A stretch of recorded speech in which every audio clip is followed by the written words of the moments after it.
Welcome to Audiobook 365 Stories. One Sunday after church, he was walking home along the little road when he saw Martine ahead.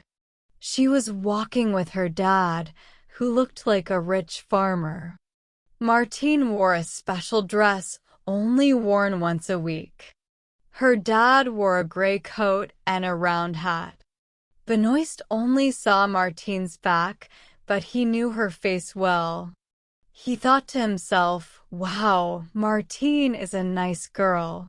He watched her as she walked, feeling something for her. He didn't need to see her face again, just admiring her figure was enough. Martine went into her family's farm, La Martiniere, and glanced back at Benoist. She greeted him, and he said hello back before continuing his walk. When he got home, the soup was ready. He sat down across from his mom, next to the farm helper and the hired worker. The maid went to get some cider. He ate a bit of soup, but didn't feel well. His mom asked if he was okay. He said, "No. My stomach feels weird, and I don't want to eat." He watched others eat and nibbled on bread slowly. He kept thinking about Martine. She's really nice, he thought, surprised that he hadn't noticed before. He couldn't eat the stew. His mom said, "Try a bit, Benoist. It's good for you." But he couldn't eat more. After eating, he told the farm helper to go home and that he would take care of the animals. The countryside was empty on the day of rest. A dry wind blew across the plain, promising a cool evening after sunset. Benoist sat down by a ditch, putting his hat on his knees to cool off. He said out loud to himself, "She's really nice." He thought about her at night and in the morning. He wasn't sad, but something bothered him. It felt like a buzzing fly trapped in his mind, irritating him. Thinking about Martine disturbed Benoist like that buzzing fly.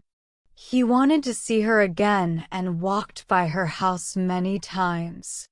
Finally, he saw her hanging clothes outside. It was warm, and she wore a short skirt and a shirt, showing her figure as she hung up towels. He watched for over an hour, even after she left. He went home more obsessed with her than before. For a month, he couldn't stop thinking about her. He trembled when her name came up, and he couldn't eat well. He even had trouble sleeping at night. On Sundays, he couldn't stop looking at her during church. She noticed and smiled back, happy that he liked her. One evening, they unexpectedly met on the road. She stopped when she saw him. Determined but nervous, he walked up to her and said, "Martine, we can't go on like this." She teased him, asking what he meant. He explained he couldn't stop thinking about her. She shrugged, saying she didn't make him do that. He insisted it was her fault because he couldn't sleep or eat properly. She punched him lightly and ran off. After that, they often met on the road or at twilight near the fields. He felt drawn to her, wanting to be close to her, even though she didn't belong to him. People in the village talked about them. They thought they were getting married. Benoist asked Martine to marry him, and she said yes. They wanted to tell their parents about it. But suddenly, Martine stopped meeting him as usual. He hardly saw her around the farm. He only caught glimpses of her at church on Sundays. Then one Sunday, the priest announced Martine's marriage to Josephine Vallon. Benoist felt terrible.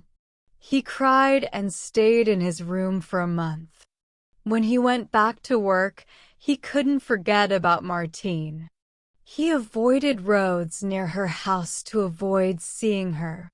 Martine was now married to Valen, the richest farmer around. Benoist and Valen used to be friends, but didn't talk anymore. One evening, Benoist heard that Martine was going to have a baby. Instead of feeling sad, he felt relieved. He preferred to be away from her. Months passed, and he saw Martine occasionally. She seemed embarrassed when she saw him, so he avoided her. He didn't know what to say to her anymore. He thought about their meetings on the road and felt disappointed by her broken promises. His sadness slowly faded away, but one day he walked past Martine's farm. He looked at the house from afar. That's where she lived now, with someone else. The place felt empty, as the workers were busy in the fields. He stopped by the gate and peeked into the yard. The dog slept outside, and 3 calves walked slowly towards the pond. Benoist leaned against the gatepost and suddenly felt like crying. Then he heard a loud cry for help from the house. He was shocked and listened carefully. Another cry, even sadder, reached him. It was Martine crying. He rushed inside, pushed open the door, and found her on the floor in pain. Trembling, Benoist said, "I'm here, Martine." She gasped, "Don't leave me, Benoist." He didn't know what to do. She cried out in pain again. Benoist wanted to help her. He lifted her onto her bed and helped her undress. Then, like he did with animals, he helped her give birth to a baby. He cleaned the baby and wrapped it in a towel. Then he laid the baby on a pile of clothes on the table. After that, he went back to Martine. He helped her get up and changed the bed sheets before putting her back to bed.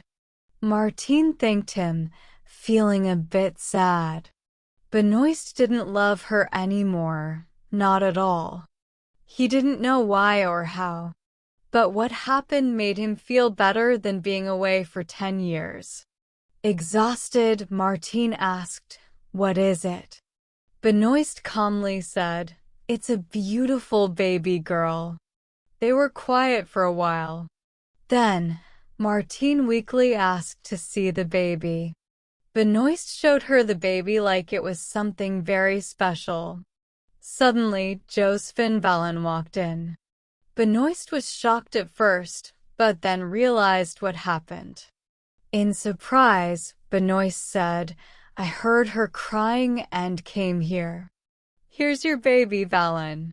Josephine Valen, teary-eyed, took the baby and kissed her. He couldn't speak for a few moments. Then he reached out his hands to Benoist, saying, "Let's be friends, Benoist. We understand each other now. Will you be my friend?"